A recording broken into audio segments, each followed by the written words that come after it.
This is big breaking emergency news. We are now seeing new restrictions and new rules being announced at the federal level. And this is going to affect everything. This is going to affect travel. This is going to affect your car, how much you can drive your car, where you can travel to, what cars you can buy.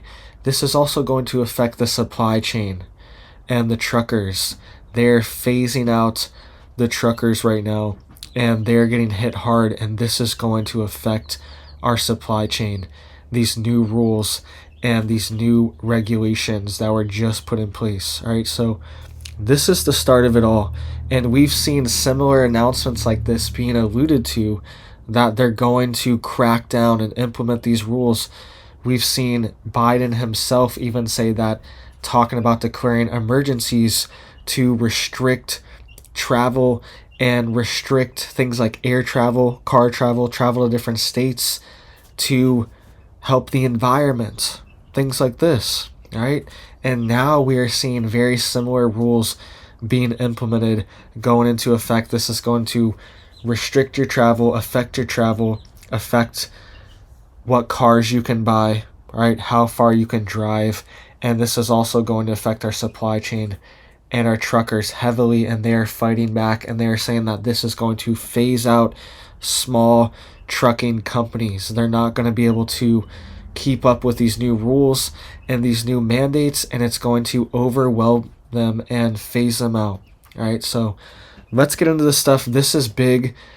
There's a lot of rules and regulations that were just passed, all right, and we're going to dive into this stuff because this is going to affect the entire economy, the entire supply chain, and also your personal travel will be affected by this as well, right? So really quick for me, please hit that like, hit that subscribe. I'm posting multiple videos every single day, keeping you guys updated on this big news. I'm even sick today. I've been sick for a few days, and I'm still trying to bring you guys this urgent news. All right, so let's get into this here. You can see, all right, these new rules were just put in place. There's multiple new rules, and other states are being affected as well. 9 states just implemented even more rules and more restrictions. We will get to that in just a second. But these are the federal rules that were just announced by the Biden administration. Biden cracks down on diesel trucks in bid to fight climate change and, quote, reduce emissions.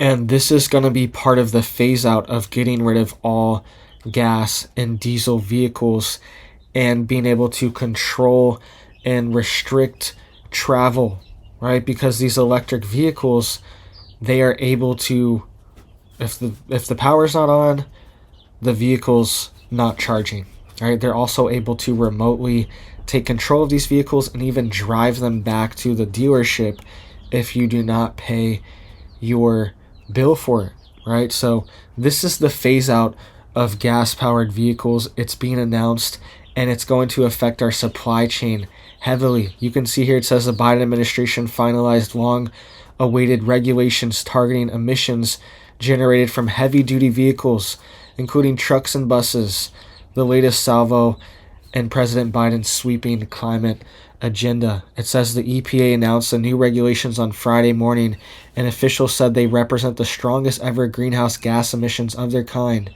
says the rules are kicking in soon in 2026 and will become more stringent by 2032 and completely phase out a large number of trucks and buses because they will have to be, quote, zero emission by that time frame. All right, and truckers are worried about this. Truckers are very concerned that this is going to shut down small operators because they're not going to be able to convert and buy these very expensive electric vehicle trucks. And they also, these electric trucks, they cannot tow stuff over the Rocky Mountains. It's not working. Doesn't work. They don't have enough energy to last that long to be towing up and down over mountainous ranges. And they also don't work in extreme weather conditions, snow, if it gets too hot, if it gets too cold. The electric vehicles are shutting down, and they're also prone more likely to things like cyber attacks, remote control. All these things are at an increased risk as well. But these trucks are not going to make it over the Rocky Mountains. They're not going to make it over the Rocky Mountains in the middle of a snowstorm when they need a supply drop, right, in the middle of Breckenridge, okay, some mountain town. They're not going to be able to get there, all right? And small owner operators are worried about this, and they are not going to be able to afford this transition. And this is what Todd Spencer said, the president of Owner Operator Independent Drivers Association, an organization that represents more than 150,000 members across all 50 states in Canada. He said, quote, "This administration seems dead set on regulating every local mom and pop business out of existence with its flurry of unworkable environmental mandates." All right, so this is what he's saying. It's going to regulate them out of existence. They're not going to be able to pay and make all these upgrades. All right, so this is going to affect the supply chain. This is going to make things more expensive, and it's also unreliable. Look at this, all right, really quick. There have only been 7 electric vehicle charging stations built in the past 2 years, even though they were given $7.5 billion to build these charging stations. There's only been 7 built, and Biden wanted to build 500,000 by 2030. It's already 2024, and they've only built 7 in 2 years with $7.5 billion. Where'd this money go? Who got this money? Where did it go? And they've only built 7 of them. But they supposedly need 500,000 of these charging stations to be able to equip all these electric vehicles. And the grid can't handle it. The grid is outdated.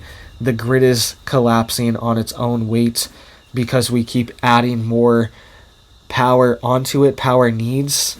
But the capacity keeps being reduced. Coal plants are shut offline.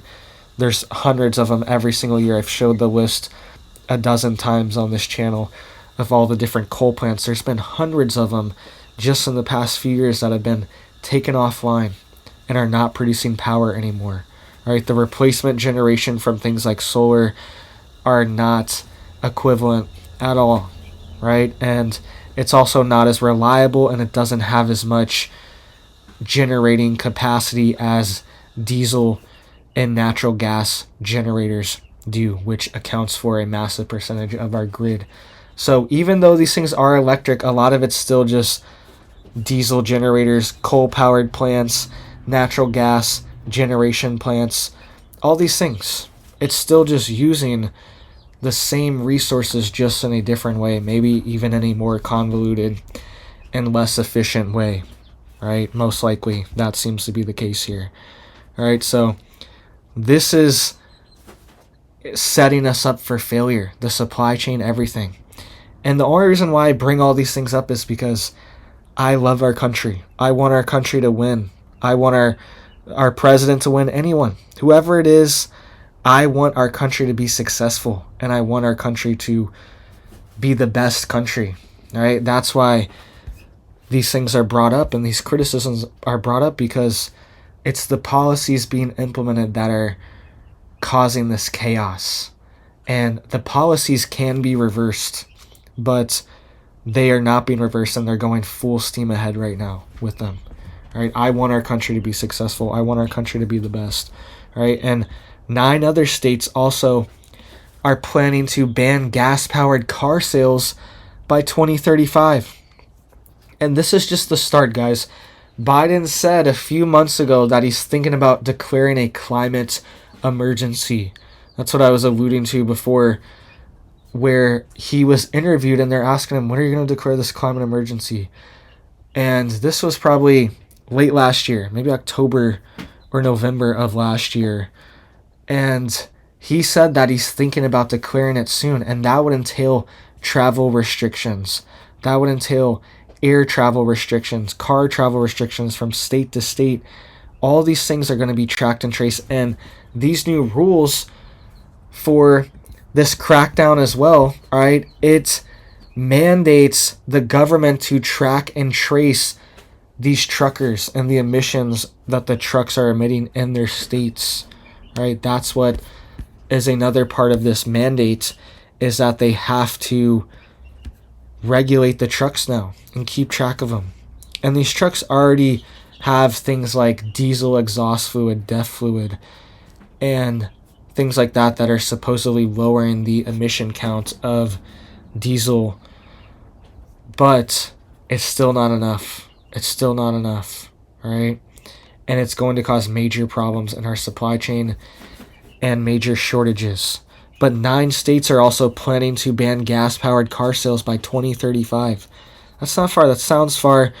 It's not that far off, because they start putting pressure on the companies and everything. They start transitioning over early because they know these regulations and mandates are coming soon. Right? So you can see here it says 9 states are planning to ban new gasoline-powered vehicles by 2035 as part of an initiative to cut, quote, climate warming emissions. This whole thing, right? But you can see here these 9 states: Washington, Oregon, California, New York, Pennsylvania, Maryland, New Jersey, Delaware, Washington, D.C., Massachusetts, and Rhode Island have all passed this legislation to phase out gas-powered vehicles by 2035, right? So this is a travel restriction. This is a limiting factor. It's hard to travel. Most places around the country don't just have these charging stations all over. If you've driven out west anywhere, out in the open west, all right, there's no charging stations. There's nothing out there.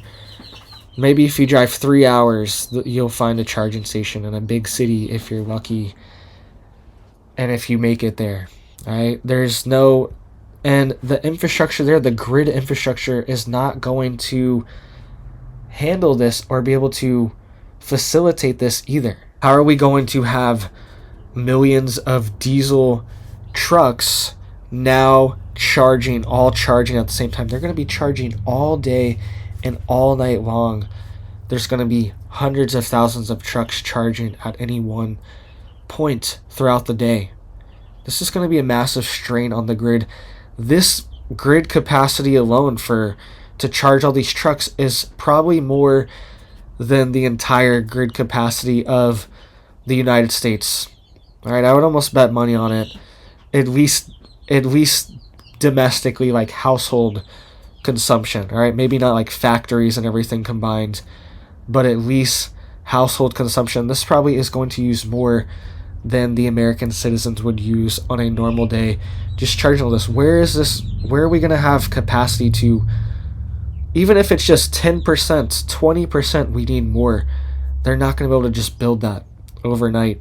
And we actually have a ton of coal plants and hydroelectric dams that are being shut down constantly and are being taken offline. Every few weeks, there's one going on in the country being taken offline. And just so you guys can see, I'm not making this up or anything. Look at this. This is a list of decommissioned coal plants since 2010, I believe. All right, hundreds of plants have gone offline. Look at this. Missouri, Virginia, Oregon, Connecticut, Pennsylvania, Tennessee, Iowa, Alabama, Pennsylvania, Michigan, New Mexico, Indiana, Georgia, Pennsylvania, Minnesota, Ohio, Tennessee, Montana, Colorado. You can see here, guys. All right, this is causing your power bill to go up. Everything. This is putting us in grave risk to have rolling blackouts. Remember, that was never a thing. That was never a thing. And you can't convince me that this was a real thing going on in the U.S. even 5 years ago. Especially 10 years ago. That there were just rolling blackouts all the time in the U.S. And now it's super normal. Oh, there's a heat wave. It's going to be rolling blackouts. We're always getting warnings for Texas and their grid, right? It's going to be rolling blackouts. You remember PJM Interconnect, the largest grid operator in the country, that is the operator for the northeast part of the country, New York, Pennsylvania, a lot of these very populous states. They were issuing grid warnings last year during the middle of the summer, warning there's going to be a grid collapse, right? So sometimes even in the middle of winter, they're warning the grid's going to go down. All right, this was never a thing But now it's being normalized that we're going to have blackouts, we're going to have grids going down. All right, I've seen an even bigger list than this. All right, there have been hundreds of these. You can see here, admits right here, too. 290 plants closed from 2010 to 2019. This was 40% of the U.S. coal's generating capacity. Right? This is insane. 40% of our generation capacity taken offline. Right? And they're saying it's the decreased cost of renewables. Well, the only reason why a lot of these have decreased in cost is because they're subsidized by the government. Okay, and a lot of these things really aren't long-term sustainable. They use precious metals that are only available in places like China and foreign countries where they have to do this mining. Cobalt mining for the batteries is a very extreme and devastating practice for the environment and for local populations that are being exploited. Places like Africa. I've made whole videos on this. Very sad what's going on. Kids working in these cobalt mines that are getting these materials out that we are using for our batteries and for our solar panels.